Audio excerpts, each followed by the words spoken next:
Spencer and Pipeman on W4CY Radio.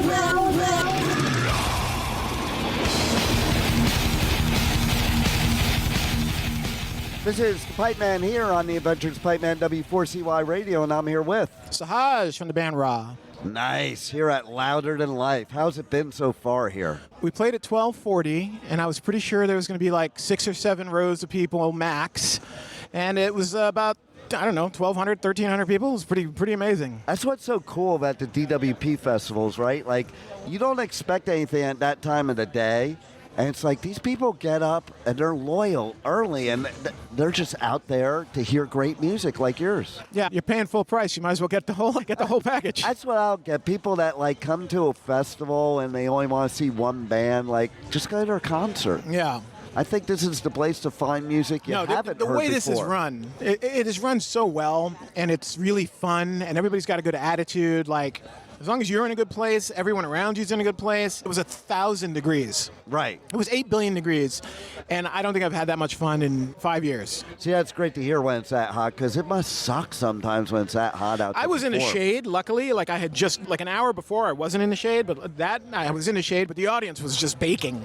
Right? You know, I was just looking at people's scary red tan lines. I know. It's going to be scary come Monday. Yeah. For them. Yeah. Not for us. So what else do you have going on after Louder Than Life? My day job is actually producing and writing for other bands. Nice. So I work a lot with a band called Starset. Oh, I love them. Yeah, and I work a lot with another band called Nothing More. And I love them too. Yeah, and then there's also my buddy Jason Hook, who used to be in Five Finger Death Punch. He's got his band Flat Black. And I'm working with AJ, who used to be in Fire from the Gods, on his project, which is coming together great. He's the coolest dude. It's coming out great. Yeah, I have my plate full, but it's all good stuff. How do you find time to make music? All I do is make music, so there's plenty of time for that. I can't make music for myself very often. That's what I mean. Yeah, there's not a lot of raw time, which is why I put out a single every other month, something like that.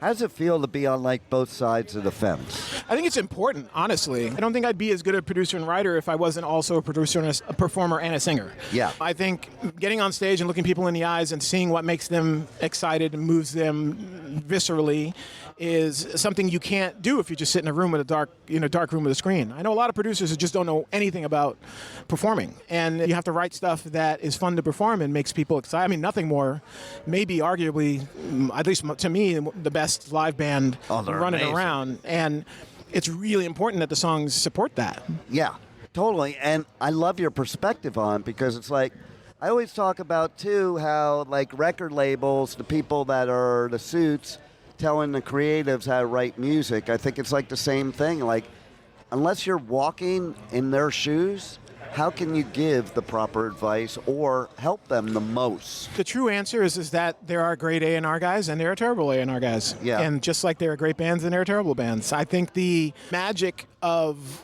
someone's ability to hear a song, sometimes people are just so good at hearing a song. And they may not be able to write a song, they may not be able to sing, but they can hear a song. And if they have that skill set, then they're going to be Clive Davis, and they're going to be Ron Perry. They're going to be those guys. So what happened first for you in your life, producing or creating? I always wanted to be an artist, so it started out as an artist thing, and then I had my band, first version of my band, and then Ra's, been Ra since 1998, really. Right. So it's never really deviated from that in terms of personal goals. And Ra's a labor of love, sort of a hobby to a certain extent, even though I love putting out stuff, and our fans are really, really committed. But I don't tour a lot. I did one tour in January. I did another tour January last year. A few weeks here and there I can get out. Probably touring less now unless I can find really good support slots, that kind of thing. But more importantly, it's just being honest with what it is that makes me excited about music. And sometimes writing my own stuff actually opens doors for stuff that I would write for other people. So. See, that's pretty cool, too, because it's like kind of helpful on both ends for you, right? Yeah, I mean, writing music is very much like singing. Like, if you stop doing it for years or you don't do it enough, the muscle gets weak. Yeah. When I first started the band, I was doing, 15, 25 songs a year? Now I'm doing 15, 25 songs, not 25, but 10 to 15 songs a month, which is a very different level of output. Yeah. But not all of them get finished, not all of them get cut, but the idea is that you have to get into the frame of mind that to be competitive, you have to be really, really reaching far and trying to and trying to say things that people haven't said. And in 2026, 2025, how do you say anything that hasn't been said 1,000 times? Right. I remember one day I was talking to a band and it just came out of my mouth, but I was like, Paul McCartney and John Lennon already wrote all the best melodies. We're just trying to fill in the gaps right now. What a great, concept right there. Yeah. Did you see that interview? It was a documentary interview, not the Get Back one, but the one with, I think it was with Rick Rubin, where they were listening to Beatles songs and then talking about it. Yeah.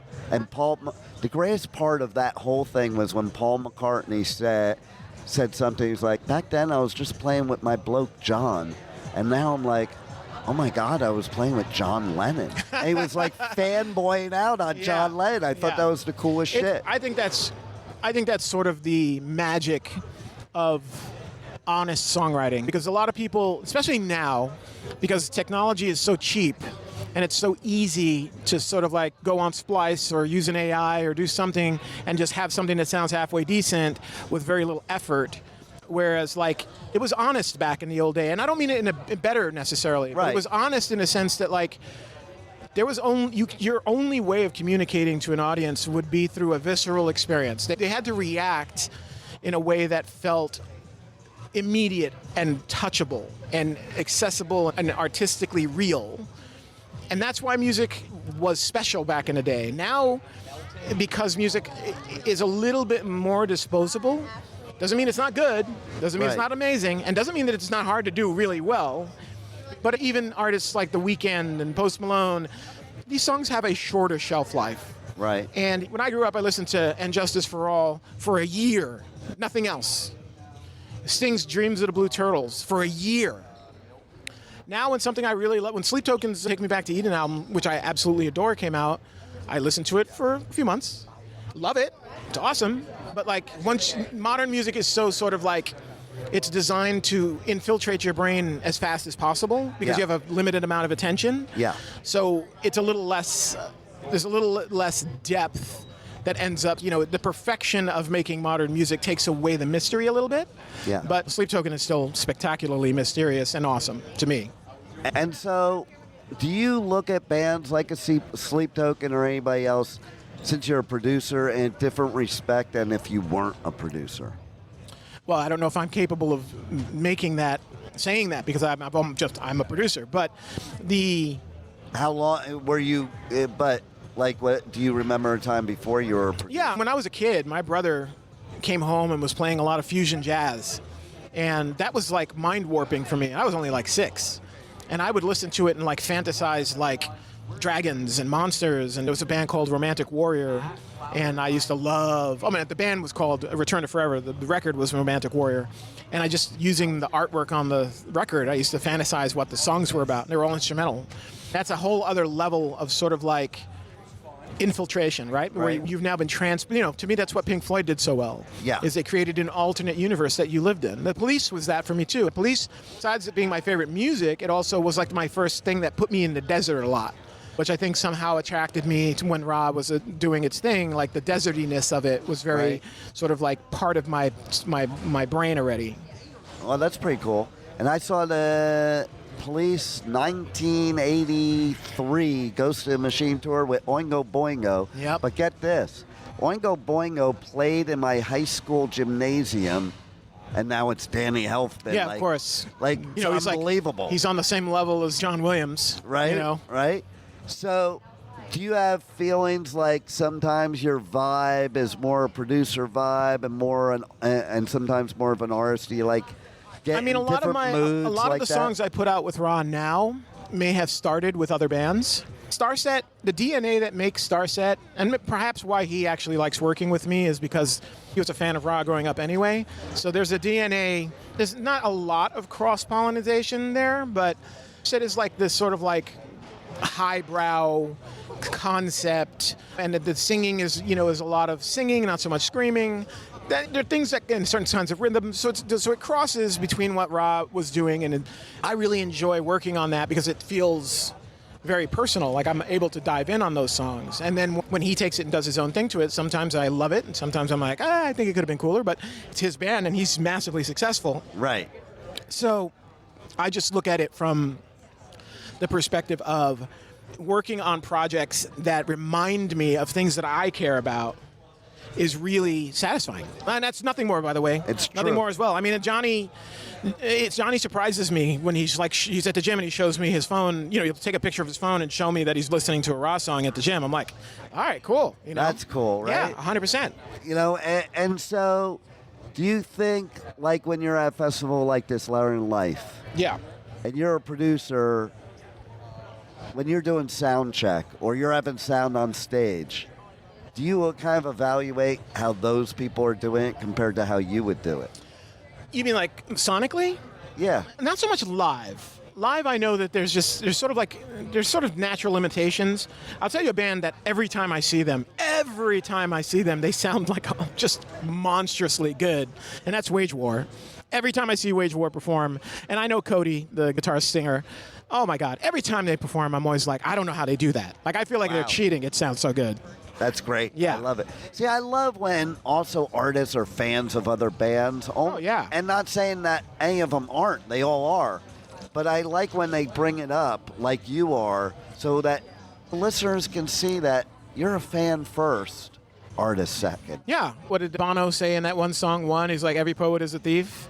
So, you know, the trick is we're all really fans of all this other stuff that motivates us. And sometimes it's, you know, like with Sleep Token, I'll be honest, when I heard, I think it was The Offering. When I heard The Offering, I was like, oh, there's so much that I would love, that I've done in some shape or form, but done better. And I was like, oh, that's really cool that they've taken that to that level and made it that thing. And then, again, when Take Me Back to Eden came back, my favorite song on that is Granite. And there's just such a incredible sort of like understanding of higher level music, but also simplifying it enough to make everybody feel it. Right. Really, really smart. Very smart. It's easy to see that. It's harder when it's more cookie cutter. It's harder when there's like 12 bands, and if you took all the singers from the 12 bands and interchanged them, nothing would happen. Right. And that happens a lot too. Well, that's why I say a lot, too. Nowadays, I feel like a lot of metal bands use this, like, algebraic equation to make their music. Yeah, the metal pop thing. Yeah, exactly.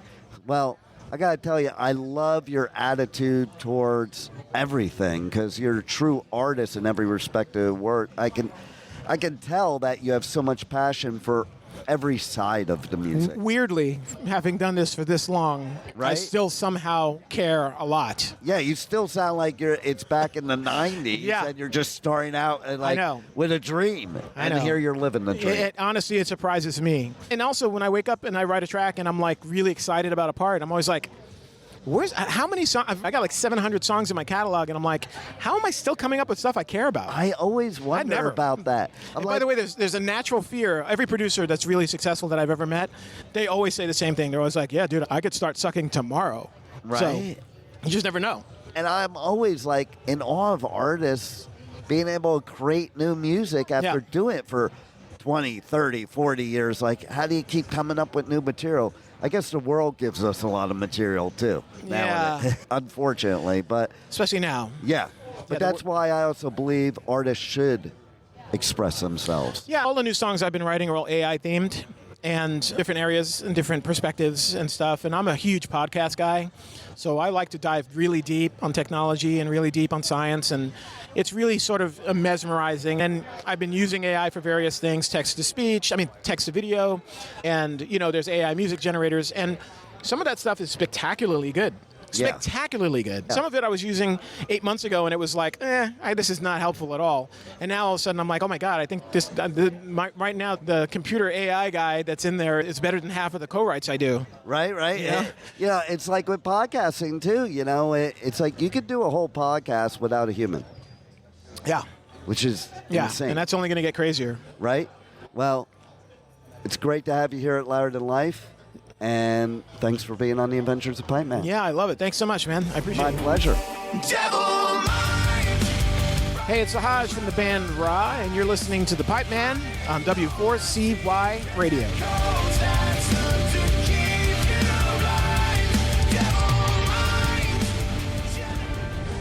Thank you for listening to the Adventures of Pipeman on W4CY Radio.